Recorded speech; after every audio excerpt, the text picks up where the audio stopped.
Hello everyone, thank you for being in the kitchen with me today.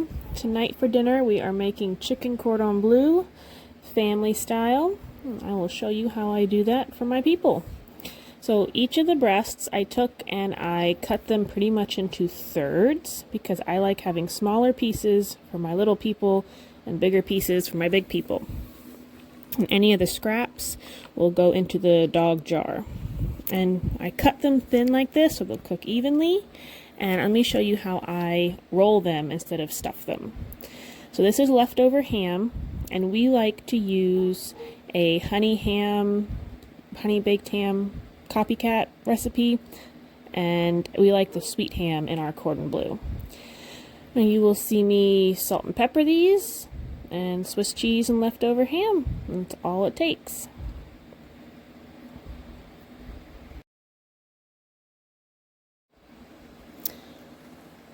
Okay, and let me show you my dog food jar. So I like to can scraps and I feed it to our dogs. So I have some potato skins in there, and we have some leftover carrots. I just put that little bit of chicken fat, and there is some meat left on that chicken.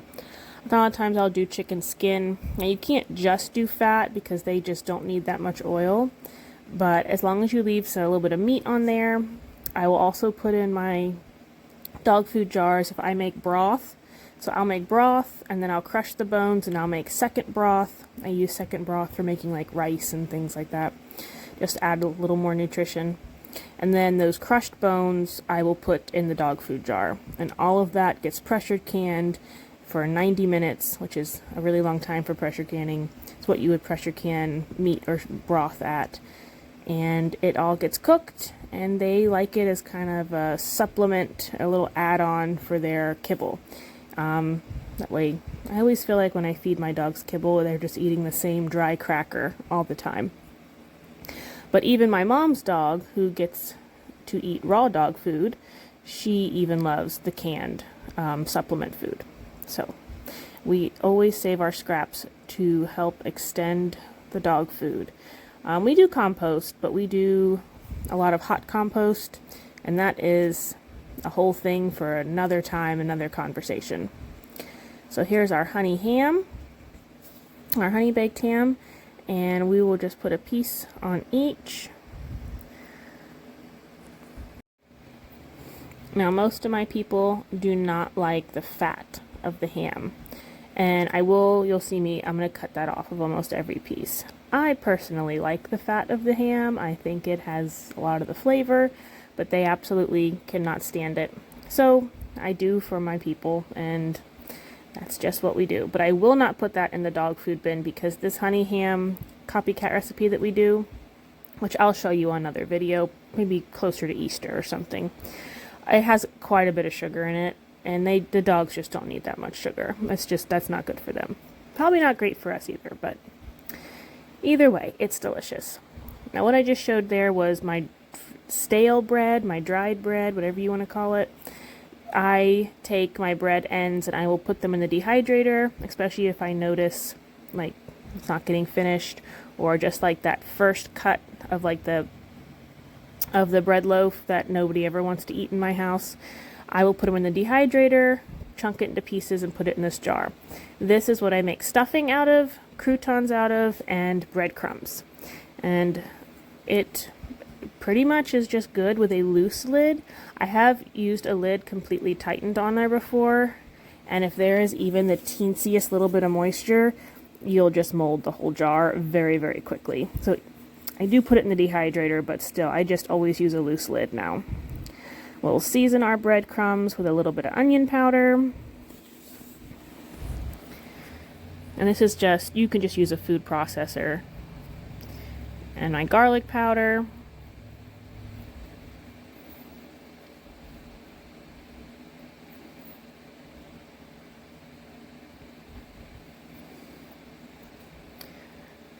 Okay, this is technically a Ninja blender, but I don't like it for blending as much. I like it more for a food processor. For my seasoned breadcrumbs, I will add thyme, but that is a preference. Onion powder, garlic powder, you could even salt and pepper it if you wanted. That is plenty. One of my little ones likes to blend. It is fun. I like that the motor sits on top of this. And I think one of the most utilized wonderful things in my kitchen is that multi-plug outlet. It just plugs into it and I get 6 extra outlets. And during the holidays, I just so appreciate that. I think it is just wonderful having as many outlets as I need in one spot. And I take that thing and move it to whatever outlet I need. If I go across the kitchen, if we're plugging things in over there, I move it here, the other side of the stove. And I don't know, I think my husband got that at Lowe's for just a couple bucks. It wasn't much. Back to our breadcrumbs. So we will take our breadcrumbs out and we will put them on a plate.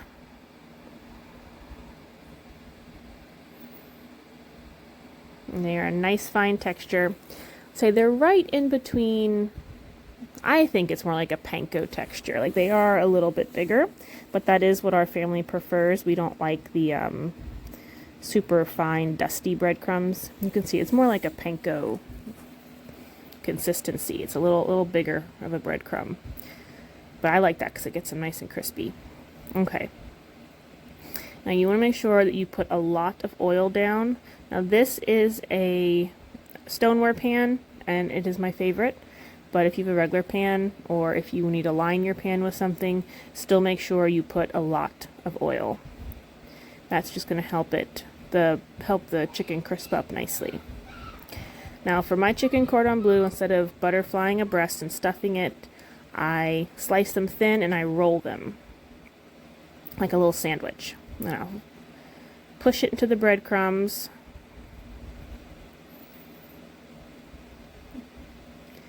And that is what we do.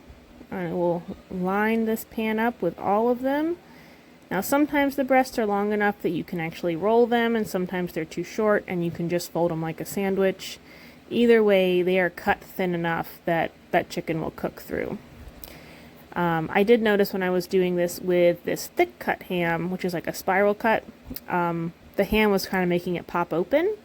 So I gave it a little slice to let that little cordon bleu sandwich stay shut better. If you had like a deli meat ham, you probably wouldn't have to do that step. And now these breadcrumbs cannot be reused once because they have chicken in them and touch chicken and we're all over chicken. So I am going to try and use these breadcrumbs up completely in this meal. And you'll see at the end, I'm just going to kind of dump it all on top.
Okay, once you have them all sandwich folded, we will bake them at 350 for 30-ish to 40-ish minutes. As you can see, I did not preheat my oven because filming anything and then doing even things I do have done 100 times, it just throws me. I'm still getting used to like filming things while I do them and like thinking about what I want to say in the video when I do the voiceover. It's very distracting for me. So I didn't preheat my oven, but that's okay. If you did preheat your oven, 30 minutes. If you did not preheat your oven, maybe more like 40. And of course, I'm out of olive oil also. So I buy most things in giant quantities, as most families do, and I just refill it. But I do like the little olive oil thingy to keep on my counter. I feel like I use less than when I use the big jug and go blub blub and go oops, well, it's already in the pan, I guess I'll just... So I like this one. This one used to have like that cute little olive oil spout, but of course trying to refill it, I broke it. But the jar is still good, so I still use the jar. And it doesn't come out too fast, even with the little spout gone. So you want to olive oil or oil, whatever oil you're using. This isn't even extra virgin, so just regular olive oil. The top of it, because that'll keep you from having to open the oven during cook time and flipping it. I don't like having to do that, so I just oil the tops. And because these are sliced so thin, that pretty much takes care of making sure it's cooked evenly and all that good stuff. And like I said, I can't reuse these breadcrumbs, so I might as well throw them on top. I have put them in the dog food containers before, but the dogs did not seem super pumped about the mushy breadcrumbs in there with all their other delicious things. And I do not compost my bread because the bread that I make has oil in the recipe. I have found you really need oil when you grind your own wheat. It's just what I found that I really need. So I don't like composting anything that has oil in it or that was made with oil, and that is why I will not compost my breadcrumbs. So that is one thing. I just dump them on top, and these will go in. And thank you guys so much for being here in my kitchen with me today and cooking, and I hope this is a pretty quick, easy meal. You guys can do something for your family. Thank you so much for watching. These are totally mashed potatoes and peas from the day before. It's okay. I'll top them with cheese and they'll think it's something different. And in the oven they go. Thanks for watching, guys. See you next time.